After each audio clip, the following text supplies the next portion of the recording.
Segunda epístola de Pedro, capítulo 3. Nós vamos ler todo o capítulo e vamos então falar um pouco sobre esse tema que é o fim dos tempos. Amados, esta é agora a segunda carta que escrevo a vocês.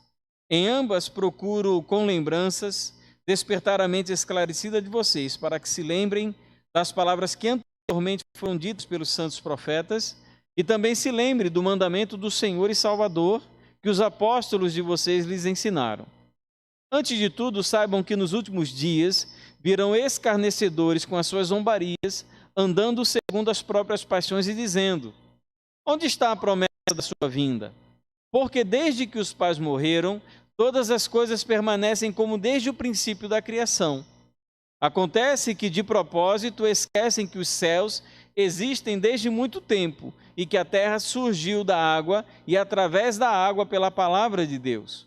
Com base nessa palavra, também o mundo daquele tempo foi destruído, afogado em água.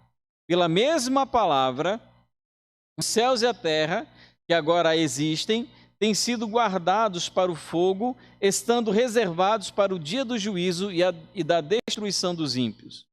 Mas há uma coisa, amados, que vocês não devem esquecer, que para o Senhor um dia é como 1000 anos, e 1000 anos são como um dia.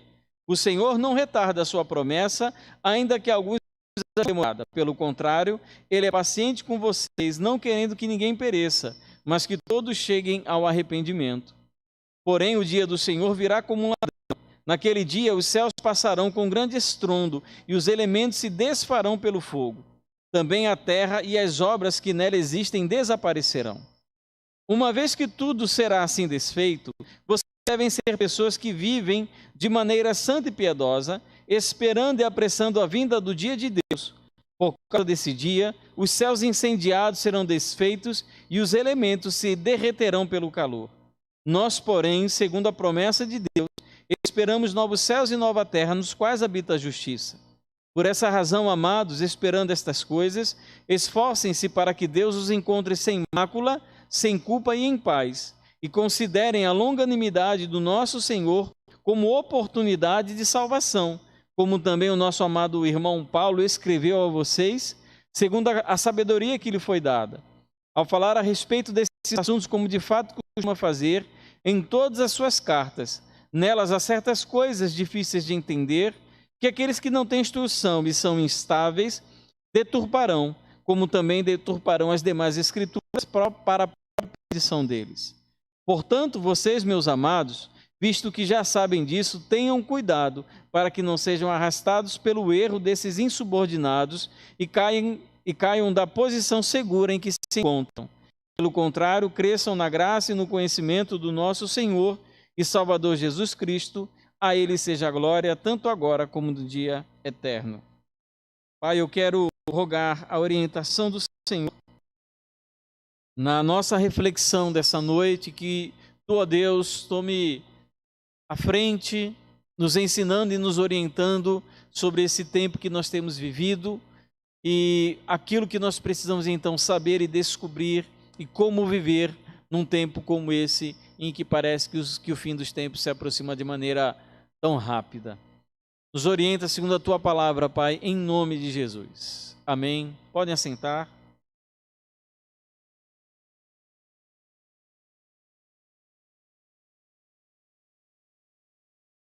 Queridos, o que motivou a minha reflexão sobre esse texto de 2 Pedro, capítulo 3, e sobre esse tema, o fim dos tempos, não é senão aquilo que nós percebemos hoje na nossa sociedade.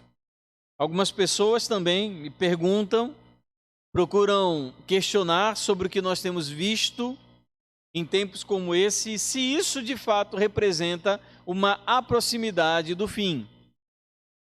Que seja todo o desenvolvimento da nossa sociedade, né, o fato de nós então termos aí pestes e terremotos e guerras, e em outros fatores também importantes para a aproximação do fim, como o surgimento de um poder econômico único no mundo, o controle da vida social, como nós já encontramos através das redes sociais, governos totalitários que se manifestam em todos os lugares do mundo, inclusive com o surgimento de um novo poder global mundial, que nós chamamos de globalismo. Tudo isso que tem surgido, por mais que não representem necessariamente o fim, eu não posso afirmar que de fato as coisas já estão às portas, que o Senhor volta a semana que vem ou ano que vem. A gente não pode fazer esse tipo de asseveração, por mais que nós não tenhamos absoluta certeza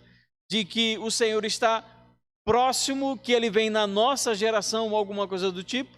É inegável que a humanidade caminha de fato para a manifestação daquilo que é profetizado para os últimos tempos.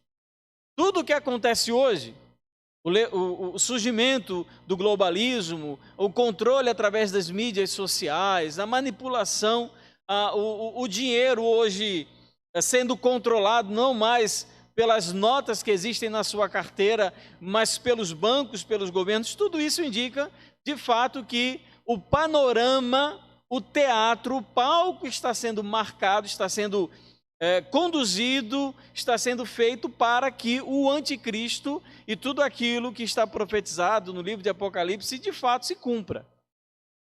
Isso faz parte do processo. Não é, como o próprio Senhor diria, ainda não é o fim, mas faz parte desse plano de governo global que o anticristo ele vai representar. E essas coisas representam o quê? Representam sinais. É por intermédio dos sinais, das coisas que nós vemos, que nós então podemos perceber que o retorno do Senhor Jesus se torna cada vez mais próximo. Falando um pouco sobre sinais, eu lembrei uma história que passou comigo há alguns anos, muitos anos na verdade atrás. Eu era pastor de uma cidade de Carnaubais, isso para vocês perceberem a importância dessas coisas que sinalizam para nós uma realidade. A gente ia fazer uma programação na igreja e eu estava indo a outras cidades fazer a divulgação dessa programação. E eu ia a algumas regiões ali de Guamaré, Areia Branca, essas cidades que são próximas lá daquela região, Alto do Rodrigues, essas cidades. E eu decidi então ir de moto. Eu saí muito cedo, depois do almoço saí muito cedo, e o pessoal me disse o seguinte: pastor, para o senhor chegar mais rápido, fazer esse itinerário que você quer fazer, vai pela Estrada do Óleo. E na Estrada do Óleo então você vai Guamaré, Alto do Rodrigues, essas cidades que são todas ali na redondeza, né? Pendências e Panguaçu são cidades que fazem parte daquela região. E eu saí, só que eu nunca tinha andado pela tal da Estrada do Óleo. Quem conhece aqui, não sei se alguém conhece a Estrada do Óleo, é uma estrada na época, na década de 90, bem pior do que hoje. Era escura, não tinha iluminação, era a pista dupla, você tinha carros que iam, carros que vinham, você não tinha sinalização, mas eu saí durante o dia, estava tudo sol, tudo claro, então para mim seria fácil. E o detalhe é que eu tinha que sair de Carnaubais, entrar para uma estrada de barro e dessa estrada de barro sair na Estrada do Óleo. Eu não sou uma pessoa muito observadora, eu não guardo muito bem os locais, né? Eu tenho uma certa dificuldade. E eu lembro que quando eu saí durante o dia, eu peguei essa estrada de barro, ao final da estrada de barro, aí passou a pista Estrada do Óleo, que é uma estrada asfaltada, e fui-me embora. Quando eu voltei já era noite. E lá vinha eu voltando pela Estrada do Óleo e me vem na mente aquela: como eu vou saber qual é a entrada para Carnaubais? Estava de noite, estava escuro. Você não via absolutamente nada, só a moto com o farol ligado e pouca gasolina no tanque. E nesse momento então, que eu estava na escuridão, sem saber para onde ia, qual entrada que eu pegava, eu comecei a tentar me lembrar na vinda quais eram os sinais que me indicariam o local da entrada. Eu comecei, peraí, quando eu passei tinha uma placa assim, tinha uma planta assim, uma pedra assim. Eu comecei a tentar imaginar como seria a entrada e eu consegui acertar com base nesses sinais que eu consegui lembrar. Então os sinais eles são cruciais e importantes para a nossa compreensão sobre o fim, porque eles nos apresentam que as coisas que vão acontecer antes que elas de fato aconteçam. E nós temos então muitos relatos de muitos sinais sobre o final dos tempos. Esse não é um estudo sobre escatologia, então nós não vamos entrar em minúcias, em detalhes, mas o que nós podemos falar sobre o fim, primeiro, é que o fim dos tempos é resultado de um plano divino. Não é uma decorrência científica de que o Sol um dia, como uma bola de fogo, vai esvair toda a sua energia, vai desaparecer, consumindo o nosso planeta. Não é um desenrolar científico, mas é o resultado de um plano divino. E eu não entendo, com base nisso, como tem crente que se sente desconfortável em relação ao fim dos tempos, sabendo que o final dos tempos, que o fim de todas as coisas, é um plano de Deus. Deus, ele planejou o dia em que as coisas vão acontecer e da maneira como elas vão acontecer. Então é algo planejado, é inevitável, não há como evitar esse dia. Nós podemos cuidar melhor do meio ambiente, podemos desenvolver novas tecnologias, podemos aprender a viver da melhor forma possível. Todo o planeta pode se converter a Jesus, mas esse dia, ele foi planejado e determinado por Deus, e sendo planejado por Deus, é inevitável que ele aconteça. Então, o fim dos tempos é algo que não tem como evitar. E ele vai acontecer não meramente ao acaso. Simplesmente aconteceu. Poluíram os rios e a vida humana se tornou impossível no planeta Terra. Foi tanta poluição que as pessoas não conseguiam mais respirar. Não é isso, é algo que Deus vai fazer, que Ele está por trás e é resultado da sua vontade soberana. Então nós não podemos evitar o fim dos tempos, primeira coisa. E segunda coisa, é que o fim dos tempos ele vai trazer, enfim, o julgamento de absolutamente todas as coisas. É o dia do juízo, quando nós lemos os profetas menores, principalmente aqueles 12 do Antigo Testamento, chamados profetas menores, nós descobrimos que será o dia do Senhor, o dia do juízo, em que Deus há de julgar, vivos e mortos, todos se apresentarão perante Ele para passar por esse julgamento. E esse dia virá, ele se aproxima, os sinais estão aí para mostrar às pessoas, crentes e não crentes, que aquilo que foi profetizado na palavra irá se cumprir. E esse cumprimento envolve o julgamento de absolutamente todas as pessoas, tanto aquelas que já morreram, quanto aquelas que ainda nascerão. Julgamento geral. E como então será esse retorno? O retorno de Jesus. Primeiro, a Bíblia nos apresenta que o retorno do Senhor Jesus será pessoal. 1 Tessalonicenses capítulo 4, versículo 16, diz que o mesmo Jesus, o mesmo Senhor, ele descerá do céu. Ele não vai mandar um representante, não vai ser uma energia, não vai ser uma força nem um poder, vai ser o próprio Deus que descerá do céu, o próprio Senhor Jesus. Segundo, o retorno será visível. Mateus capítulo 24, versículo 30. Então aparecerá no céu o sinal do Filho do Homem, e todos os povos da terra se lamentarão e verão o Filho do Homem vindo sobre as nuvens do céu com poder e grande glória. Então, o retorno do Senhor é pessoal e é visível, todo mundo vai ver. Alguns vão ter dificuldade aqui com aquilo que nós chamamos do arrebatamento da igreja. Porque o arrebatamento é o retorno invisível de Cristo. Eu vou falar um pouquinho sobre isso brevemente. Então ele vai ser pessoal, vai ser visível e ele também vai ser repentino. Mateus capítulo 24, versículo 27. Porque assim como o relâmpago sai do oriente e brilha até o ocidente, assim será a vinda do Filho do Homem. Vai ser muito rápido. É como é dito em tantos textos das Escrituras, será aquele dia como um ladrão que vem à noite para roubar os seus bens. Ele vai quando você menos espera, quando você está despreparado. Assim também há de ser a vinda do Filho do Homem. Ele vem de maneira pessoal, ele vem de maneira visível, ele vem de maneira repentina e 4, ele vem de maneira gloriosa. A palavra do Senhor diz em Marcos, 13, 24 a 26. Mas naqueles dias, após a referida tribulação, o sol escurecerá, a lua não dará sua claridade, as estrelas cairão do firmamento e os poderes dos céus serão abalados. Então verão o Filho do Homem vindo nas nuvens com grande poder e glória. Ele não vem como aquele humilhado, aquele traspassado, que foi cuspido, escarnecido e morto.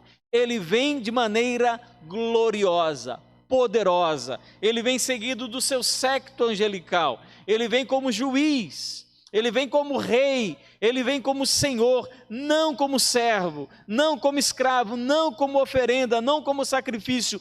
Ele vem como senhor. Mas olha só, queridos, tem um detalhe que eu preciso chamar a atenção para que vocês entendam o que eu penso sobre isso, antes de entrarmos no texto de 2 Pedro, capítulo 3.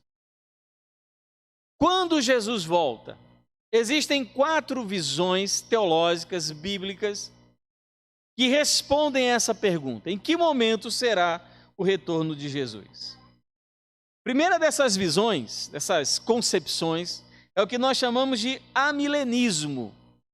O amilenismo, ele diz o seguinte: essa palavra a é uma expressão de negação do grego, significa não, e milenismo significa milênio, ou seja, algumas pessoas não acreditam que existirá um milênio.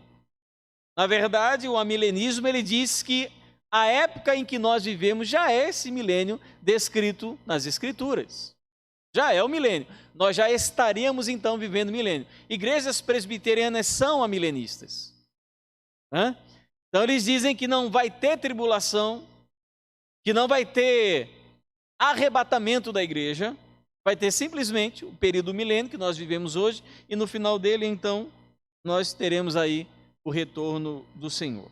Isso é o amilenismo. O pós-milenismo, quer dizer, depois, diz que Jesus vem depois do milênio, ele diz que é um tempo em que a igreja prevalecerá sobre a terra. Então, milênio, essa época que nós vivemos, ela vai se estender a ponto de que a igreja ela conquiste mais e mais e mais pessoas, terão conversões em massa e praticamente o mundo todo aceitará a Cristo. E após esse tempo, então, vem o retorno do Senhor. É o chamado pós-milenismo. Nós temos o pré-milenismo histórico, quer dizer, o Senhor Jesus vem antes do milênio, né? E ele diz o seguinte: a igreja passará pela tribulação e Cristo voltará após a tribulação para reinar com o seu povo durante o período que nós chamamos de milênio.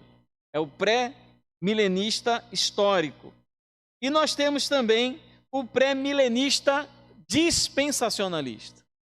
O pré-milenista dispensacionalista, ele diz o seguinte: Jesus ele vem antes da tribulação para arrebatar a sua igreja, e ele volta após a tribulação para reinar com a igreja, com os crentes glorificados durante 1000 anos. Esse é o pré-milenista dispensacionalista. Os batistas, majoritariamente, são pré-milenistas dispensacionalistas ou pré-milenistas históricos. Eu sou um pré-milenista histórico. Eu acredito que a igreja irá passar pela tribulação e ao final da tribulação Cristo volta para então reinar com a sua igreja. Essa é a minha posição. Respeito quem pensa o contrário. Não sei que o que a pessoa pensa ao contrário seja muito herege e esteja fora das escrituras, aí não dá para aceitar. Mas essas 4 visões são visões bíblicas, que existe um certo tipo de coerência. Igrejas cristãs genuínas defendem essas visões aí, não teria problema. Aí você pergunta: mas pastor, e se o amilenista tiver certo? Beleza, tranquilo. Porque o pré-milenista histórico é a visão mais ruim para a igreja. Quer dizer, se você consegue em paz ser um pré-milenista histórico, você consegue ser qualquer outra coisa. Você consegue ser amilenista, pós-milenista ou pré-milenista dispensacionalista. Porque o único que prevê tamanho sofrimento para a igreja é o pré-milenista histórico. Então, se você consegue em paz viver assim, o restante está tudo bem. Se Jesus voltar sem tribulação ou antes da tribulação, a gente está no lucro. Então, o seu coração, ele deve estar preparado para morrer por Cristo em qualquer circunstância. Se ele voltar antes disso, melhor ainda. Não faço questão de olhar para a cara do anticristo, não faço questão de passar pela tribulação. Mas eu pretendo já estar preparado para tal coisa. Mas eu entendo que a visão bíblica, ela não deve vir porque você se adequa àquilo que é mais fácil ou mais difícil. A gente tenta se adequar àquilo que a Escritura está ensinando. Então, eu sou um pré-milenista histórico porque eu entendo que a Bíblia fala dessa maneira, ensina dessa maneira. Se você acredita em arrebatamento secreto da igreja, não tem problema nenhum, meu irmão. Você é de Jesus também, tá certo? Então, nós chegamos aqui no que diz 2 Pedro, capítulo 3, que vai nos ensinar sobre como devemos viver nesse tempo de espera.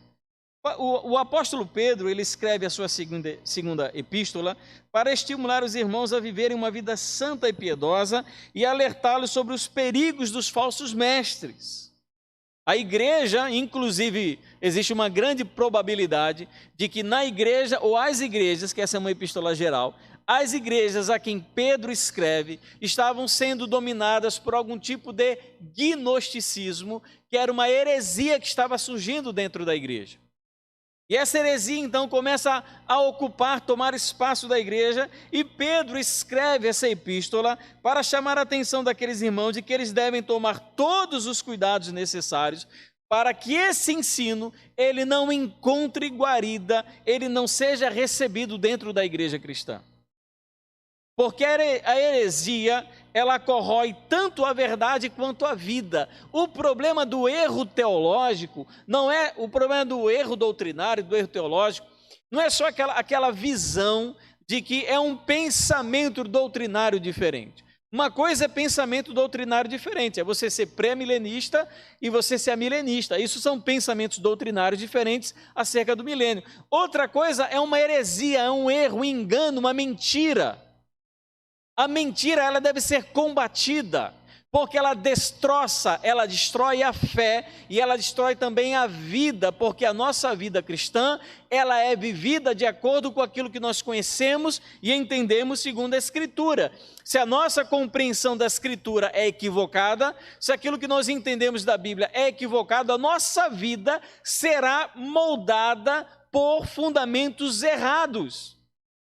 E mentira, heresia, elas destroem tanto o conhecimento verdadeiro quanto a prática da igreja. Tanto que o apóstolo Pedro, no capítulo 2, ele chama a atenção desses homens, desses falsos mestres, que eles têm uma vida de lascívia, uma vida promíscua por causa dos ensinos que eles propagam. Então não é besteira de pastor falar sobre pureza doutrinária, sobre clareza doutrinária, sobre exposição fiel das Escrituras. Não é besteira de pastor, não é frescura de pastor, é zelo, porque a doutrina errada conduz à vida errada, e Pedro ele está chamando a atenção para isso nessa epístola. O objetivo, versículos 1 e versículo 2, desse capítulo 3, segundo as próprias palavras de Pedro, é que aqueles irmãos deveriam se lembrar de tudo o que eles ensinaram com os profetas do Antigo Testamento, com o próprio Senhor Jesus e os seus apóstolos. O fundamento da nossa fé e da nossa vida cristã é aquilo que está nas Escrituras. É o que Pedro está dizendo. Eu não venho aqui trazer novidade. Eu não venho aqui trazer coisa nova, eu não venho aqui trazer curiosidade bíblica para vocês. O que eu venho, ele diz isso no capítulo 3, é trazer a lembrança, aquilo que vocês já sabem. Tem ovelha que vem para a igreja querendo ouvir novidades da boca de pastor. Se você conhece a Bíblia, se você já leu a Bíblia, você já conhece tudo que o pastor vai pregar. Porque o pastor ele não foi enviado para encher a igreja de novidade, assim como o jornal ou o Facebook enchem a nossa vida de novidade. Quantas vezes você no Facebook, você assiste um vídeo mais de 2 vezes, mais de uma vez? Raramente, só se for muito bom, porque nós gostamos de novidade. Mas pregação não é sobre coisas novas, pregação é sobre aquilo que a nossa mente deve lembrar. sobre aquilo que nós não podemos esquecer. São verdades tão importantes, tão cruciais para a nossa vida, que nós não podemos deixar passar. Então, nós precisamos que a nossa mente se volte para aquilo que está nas Escrituras. E Pedro, então, combatendo esses falsos mestres, antes de tudo, quer que os crentes voltem as suas mentes para a palavra de Deus. Antes dele falar sobre como será o fim dos tempos, antes dele falar como lidar com os falsos mestres, ele chama a atenção para aqueles crentes que devem voltar o seu coração para a palavra do Senhor. Dito isso, ele começa então a falar sobre esses últimos dias, versículos 3 a 7 do capítulo 3 de 2 Pedro. Os últimos dias aos quais Pedro se refere é o tempo presente tanto dele quanto do nosso. O último dia é aquele dia que começa a contar a partir da ida do Senhor para o céu. Esses são os últimos dias. Nós já estamos nesse último tempo. E de acordo com o que Pedro ele fala nesse capítulo, os últimos dias serão marcados pelos chamados escarnecedores da fé. Pessoas que não levam a Bíblia a sério. Pessoas que não concordam com a fé cristã e lidam de maneira muito ruim com isso. Essas pessoas colocam em dúvidas a palavra e o retorno do Senhor Jesus. Relativizam, tiram o sentido normativo, o sentido doutrinário, o sentido da palavra de Deus. Eles escarnecem de maneira proposital e provocativa. Não é aquele escarnecer de não acreditar. Não é que eles não acreditem. Você tem todo o direito de não acreditar que o Senhor Jesus vai voltar. Qualquer pessoa nesse mundo tem o direito. O problema é que esses homens, perceba, eles estão dentro da igreja e eles estão questionando aos membros daquela igreja quando o Senhor volta. Porque desde o começo, desde quando os nossos pais morreram, ele disse que voltaria e ele não voltou. Cadê os sinais de sua vinda? E eles fazem isso para provocar incredulidade e dar abertura a uma vida licenciosa de desobediência à palavra do Senhor.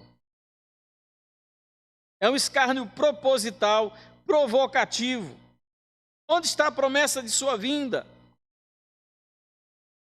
E o que ele diz é que nos últimos dias, essa intensificação desse escárnio por parte daqueles que acreditam estando fora da igreja ou até mesmo dentro da igreja, irá aumentar. Olha, se o crente nesse mundo, ele seguir a palavra de Deus e for fiel aos valores estabelecidos por aquilo que Deus nos ensina através dela, nós inevitavelmente seremos escarnecidos.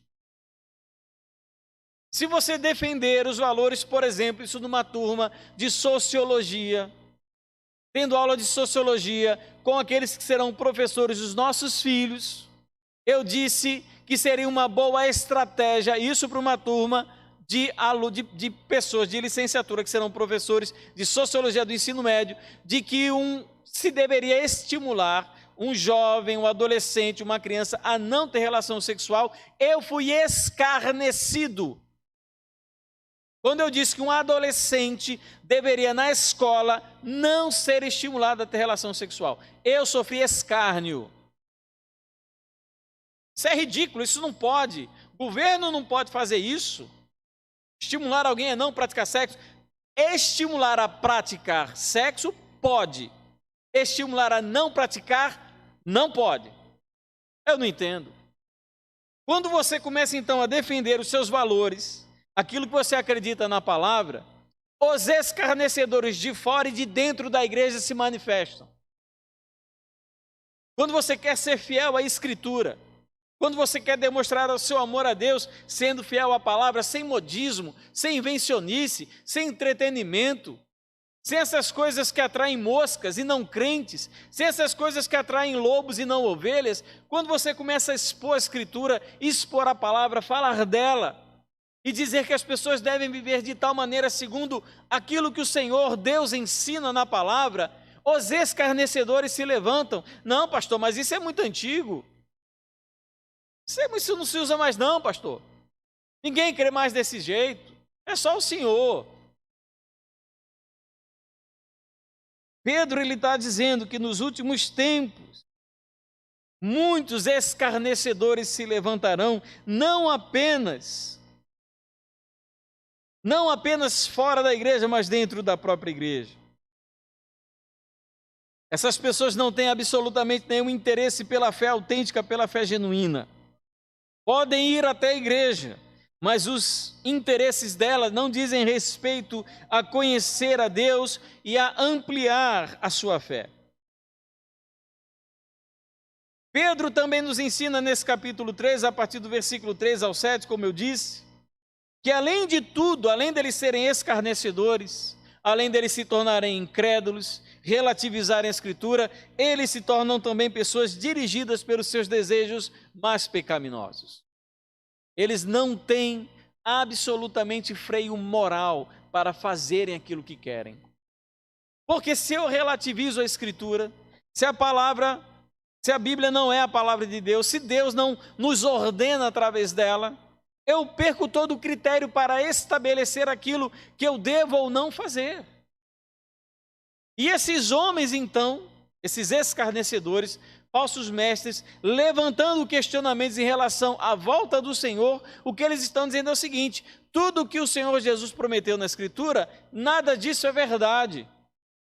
Então, se nada disso é verdade, a palavra de Deus deve ser relativizada. Nós precisamos atualizar a palavra. Ela precisa ser renovada para o nosso tempo de hoje, porque ela não dá mais conta. Não dá mais conta de explicar e de dialogar com o tempo em que vivemos. E o que acontece então? Começa a ter a licenciosidade pecaminosa. As pessoas se deixam levar pelos seus pecados. Por trás de toda pessoa que não acredita na autoridade soberana da Escritura, existe uma pessoa que vive em pecado. Uma pessoa licenciosa, uma pessoa que topa, encara qualquer atividade pecaminosa, de acordo com as suas próprias paixões. É o que o texto está dizendo. Qual é o recado de Pedro para essas pessoas incrédulas que dizem que o Senhor não volta? Ele baseia a sua convicção e a sua certeza de que esse tempo virá, de que vai chegar o fim, de que aquilo que ele descreve como o desfazimento, como o incendiar dos céus e da terra, como o derreter de todos os elementos. No que ele baseia essa certeza? Primeiro, ele diz que tudo foi feito por Deus através da sua palavra. Deus, ele fez tudo. Deus, ele tem poder. E ele fez absolutamente todas as coisas que existem por intermédio da sua palavra, como nós lemos em Gênesis capítulo 1 e como lemos em João capítulo 1. Deus, ele fez tudo por intermédio da sua palavra. Então, primeira coisa, Deus é aquele que tem o poder de criar e destruir o que ele criou. De fazer e desfazer, de fazer surgir e fazer desaparecer. Aquele que tem poder de fazer viver e de morrer. Segundo, pela palavra de Deus, o mundo foi julgado através da água. Ele está se referindo ao dilúvio da época de Noé. Pela mesma palavra do Deus Criador, que trouxe tudo à existência por intermédio da água, diz o texto, ele trouxe através da água. Por intermédio dessa palavra, o próprio mundo, ele foi julgado e destruído pela água. O que ele está dizendo é o seguinte: o que está para acontecer já aconteceu uma vez. Aquilo que está para acontecer já aconteceu. E aconteceu por quê? Porque Deus, pela sua palavra, determinou que essas coisas acontecerem. Agora, pela palavra de Deus, o mundo está guardado pelo julgamento, não pela água, porque Deus prometeu jamais punir o mundo de novo com água. Mas ele está guardado para o julgamento de fogo. Aquele que criou todas as coisas, que exerceu o juízo no dilúvio, destruindo todos os pecadores, ele promete e garante que isso acontecerá de novo. Só que de uma maneira muito mais intensa, de uma maneira muito mais crucial, porque o mundo continuou o mundo depois do dilúvio. Nesse novo julgamento que está prometido, está guardado para acontecer, não haverá mais um mundo. O próprio mundo, o universo, ele vai ser completamente substituído para dar lugar a uma nova realidade de criação. São novos céus e nova terra. Diferente do que pensam os testemunhas de Jeová, que acreditam que nós reinaremos para sempre nesse planeta. Vai ser um planeta, uma realidade completamente diferente. É certo. Qual é o objetivo desse novo julgamento? O próprio texto diz, é o julgamento dos ímpios, dos incrédulos, daqueles que não confiam, daqueles que não acreditam. Apocalipse capítulo 6, versículos 15 a 17. Os reis da terra, os grandes, os comandantes, os ricos, os poderosos e todo escravo e todo livre se esconderam nas cavernas e nos penhascos dos montes e disseram aos montes e aos rochedos: caiam sobre nós e nos escondam da face daquele que está sentado no trono e da ira do Cordeiro, porque chegou o grande dia da ira deles e quem poderá resistir? É sobre isso que esse texto de Apocalipse 6 está falando. Chegou o dia. Esse dia em que eles serão julgados. Qual é o medo desses incrédulos escondidos dentro das cavernas? Não é do céu caindo, e nem da terra tremendo, e nem da pandemia. As pessoas se escondem com medo daquele que está sentado no trono e do Cordeiro que está irado. E eles gritam para os montes e para os rochedos, para que eles caiam sobre eles, para que eles se vejam então ocultos aos olhos de Deus. Isso vai acontecer, está determinado. Para nós crentes, isso que eu acho que nós devemos chamar atenção, para nós crentes não deve haver temor, mas esperança e expectativa. É inevitável que haja destruição e perdição dos ímpios por conta disso, mediante todas as oportunidades que tiveram de ouvir o Evangelho e de reconhecer o Senhor Jesus como soberano e Salvador. E após tudo isso ainda não fizeram e se mantiveram no seu escárnio e no seu desprezo pela fé, pela palavra de Deus, o castigo é merecido. E o Senhor Jesus vem para julgar e condenar esses, mas para a igreja, para os seus filhos, para aqueles que entregaram a vida ao Senhor Jesus, vai ser um momento de encontro, de prazer e de extrema alegria. Então não há por que ter em nosso coração tristeza, medo, desesperança e angústia. Todo crente deveria desejar, muito mais do que qualquer outra coisa, que esse dia se apressasse e viesse o mais rápido possível.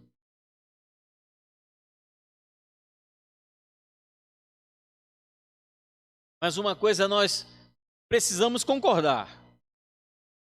Parece que Deus está demorando. Porque a perspectiva de todos os apóstolos e dos primeiros cristãos é que Cristo voltaria naquela época.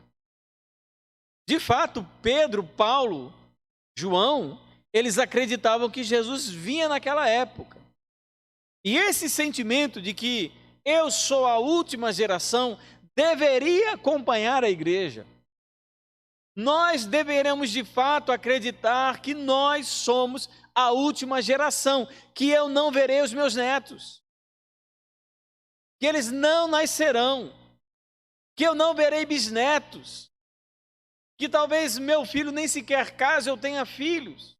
Eu deveria ter a expectativa de que Jesus ele vem na minha geração, mas isso falta ao coração da igreja pela simples razão de que estamos muito bem acomodados com esse mundo. Está tudo muito bem. Olha, você quer moldar no seu coração a expectativa do retorno do Senhor Jesus?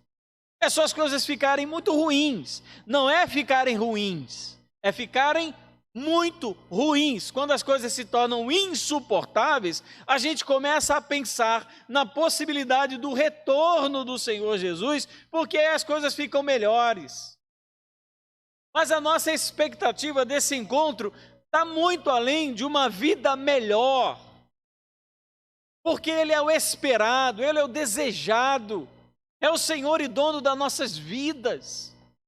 E o nosso coração deve ansiar por esse encontro, não porque estamos sofrendo demais, mas porque, por mais que experimentemos uma vida muito boa, a vida que Ele prometeu é infinitamente melhor, a ponto dos olhos sequer verem, do coração sentir, de nós não compreendermos o que Deus Ele preparou para aqueles que o amam. De fato, Jesus ainda não voltou. E Pedro, versículos 8 a 10, ele explica por que ele não voltou. A que se deve essa demora? E ele dá duas razões. Primeiro, que Deus tem seu próprio tempo. Para Deus, um dia é como se fosse 1000 anos e 1000 anos como um dia. Não queira julgar o tempo de Deus segundo o seu tempo cronológico, como alguns chamam do tempo cosmológico. Deus, ele é atemporal, ele é eterno em todos os sentidos. Então não queira julgar o tempo de Deus mediante o seu tempo, como fizeram, por exemplo, seitas como os adventistas, que marcaram várias e várias e várias vezes o retorno do Senhor Jesus, mediante alguns cálculos matemáticos, e todos deram errado, e eles então inventaram uma heresia chamada de que Jesus ele entrou no santuário celeste e está lá então efetuando o seu julgamento individualmente de cada pessoa. Juiz investigativo. Não existe isso. Marcaram e ele não veio. Ele ainda não veio porque ele tem o tempo determinado por ele mesmo. Segundo, ele ainda não veio porque Deus é paciente para que os pecadores se arrependam. Por que ele não veio? Porque ele está dando tempo para que pecadores se arrependam. Aquilo que é razão de escárnio, ele não veio, ele está demorando. Na verdade, representa a graça e a compaixão de Jesus, de Deus, por um mundo tão pecaminoso quanto o nosso.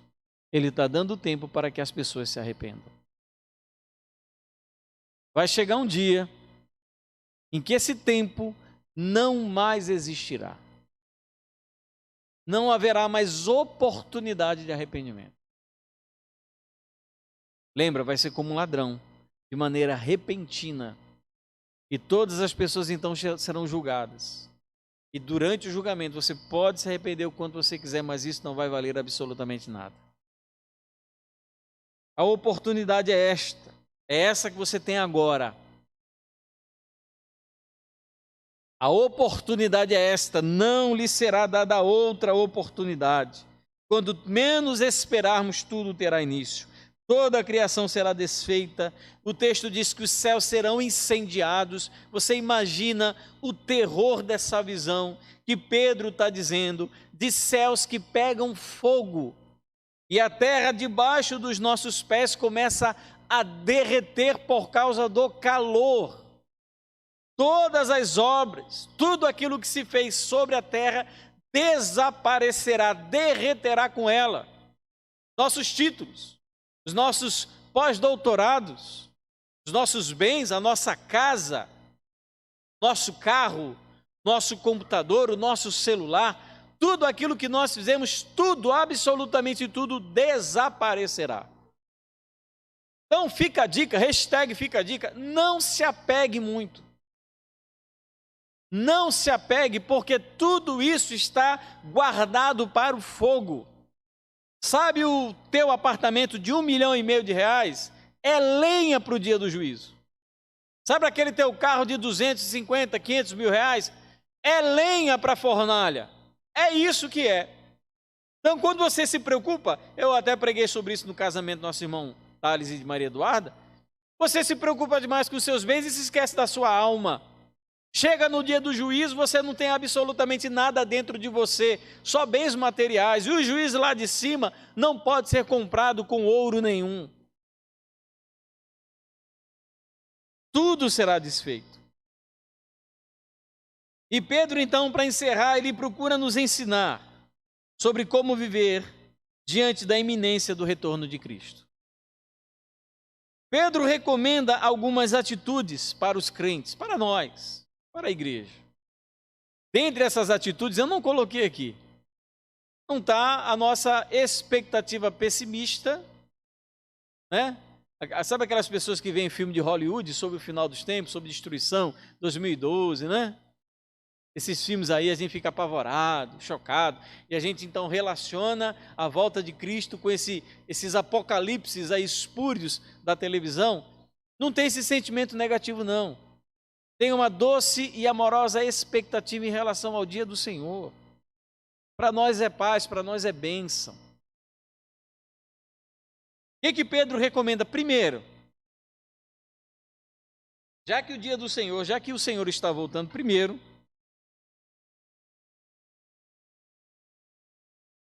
está lá no versículo 11, vivam em santidade. Vocês lembram o que diz Hebreus capítulo 12, versículo 14? Que nós devemos buscar uma santidade sem a qual ninguém verá o Senhor? Então, já que Cristo há de voltar e estamos na iminência desse retorno, nós precisamos nos preocupar com a maneira que nós estamos vivendo hoje. Nós precisamos viver, como diz o texto, de forma santa e piedosa. Vamos tomar cuidado com a nossa vida. Vamos orientar as nossas escolhas, as nossas decisões, as nossas atitudes, segundo o que diz a Escritura, a palavra, porque é ela que santifica a nossa vida.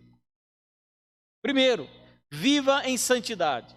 Segundo, viva na expectativa. Essa expectativa não é uma espera passiva de quem está, espera sentado porque em pé vai cansar. Não é esse tipo de espera. É a espera daquele pai que viu o filho pródigo partir para a vida. E durante todo aquele tempo ele então se colocava para esperar a volta do filho até o dia em que ele conseguiu ver o filho voltando. A nossa expectativa significa um desejar ardente por esse retorno. Então, primeiro, seja santo, procure viver de maneira santa. Quando o Senhor Santo voltar, Ele vai encontrar você e quer encontrar você de maneira santa. Viva santo. Segundo, tenha expectativa, desejo de que isso aconteça. Ah, meu Deus, mas e a casa que eu comprei, nem terminei de pagar? Não se preocupa, quando Jesus voltar, você vai ganhar uma casa muito melhor do que essa. É mansão, é rua de ouro, onde as casas são castelos, né? Muito melhor, então não se preocupa, espere de que o Senhor então virá. Eu acho interessante, várias vezes eu já sonhei com o retorno do Senhor Jesus. Várias vezes. Eu não sei se é fruto do meu pré-milenismo histórico, de que todas as vezes em que eu sonhei que eu vivia um tempo de profunda tribulação. E eu guardava no meu coração essa expectativa, agora ele vem. É agora que ele vai voltar. Então viva na expectativa, deseje ardentemente. Deus ele vai cumprir a sua promessa de criar novos céus e nova terra onde habita a justiça. Ele vai criar um lugar novo. Esqueça a terra, a Bíblia diz que céus e terra passaram, tudo ficou para trás, tudo se fez novo, sem pecado, sem dor, sem angústia. Guarde esse desejo no seu coração de estar com Ele, estar na presença dEle. Terceiro, então primeiro, viva de maneira santa, viver em santidade. Segundo, viver na expectativa. Terceiro, viver apressando a sua volta.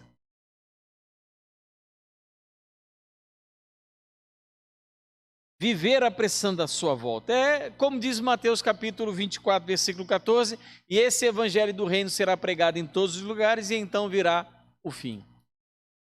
A maneira em que nós temos de apressar a volta do Senhor Jesus é evangelizando. Lembra, por que ele se demora? Para dar tempo que os pecadores se arrependam.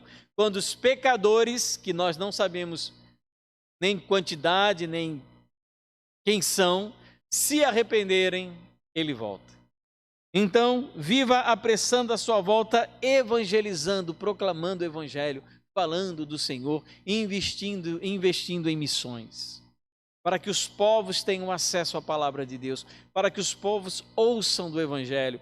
Fazendo isso, amados, nós apressamos a volta, o retorno do Senhor. E 4, viver firme na verdade. Versículos 17 e 18, ele fala sobre rejeitar os falsos mestres. Então, enquanto o Senhor não vem, nós precisamos perseverar na palavra. Portanto, vocês, meus irmãos amados, visto que já sabem disso, tenham cuidado para que não sejam arrastados pelo erro desses insubordinados e caiam da posição segura em que vocês se encontram. Cuidado, andem na verdade, continuem obedecendo a palavra. E 5, viva louvando. Ele termina aí, versículo 18. Cresçam na graça e no conhecimento do nosso Senhor e Salvador Jesus Cristo, a Ele a glória, tanto agora como no dia eterno. Desde agora até o dia, todo esse tempo, ele deve ser preenchido com uma vida de adoração. Viva adorando ao Senhor. Queridos, concluindo essa reflexão que não é nem um pouco exaustiva, sobre esse texto e sobre escatologia, sobre a volta do Senhor, que conclusão poderemos dar a não ser aquela que encontramos na última oração do último livro da Bíblia? Apocalipse capítulo 22, versículo 20.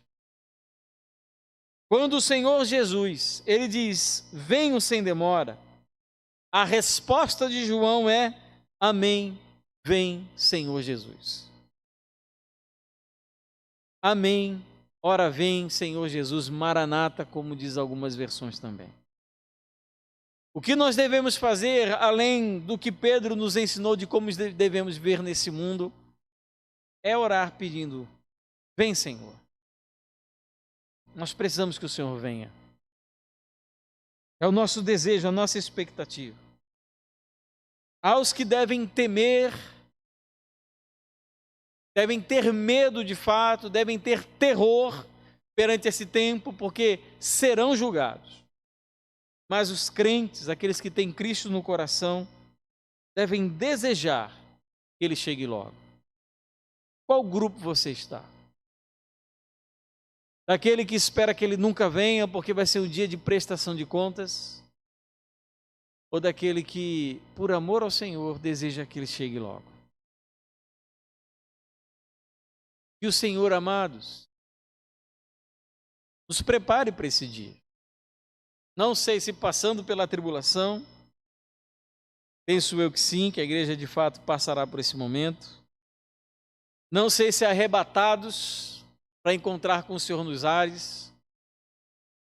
Não sei se após um período de grande evangelização do mundo, mas a nossa oração é que Ele venha. É que os meus planos sejam interrompidos. Meus pobres planos, minhas pobres realizações sejam interrompidas com a sua vinda. Eu não vou perder nada, eu só vou ganhar. Para mim não vai ser perda, não vai ser derrota. Não há absolutamente nenhum tipo de lamentação no meu coração de que esse dia vai chegar. Não deve haver medo, não deve haver receio, na verdade uma doce expectativa. Se eu estiver aqui, como mostra alguns videozinhos na internet, e der aquele estrondo, aquele trovão e simplesmente daqui só sobe os sapatos e o resto seja arrebatado, até agora eu estou no lucro. Mas se tivermos que passar pelo difícil tempo da provação do mundo, para sabermos de fato quem é o não crente entre nós, que seja assim. Mas que o nosso coração do Senhor encontre paz e alegria na expectativa do seu retorno. Amém? Vamos orar ao Senhor.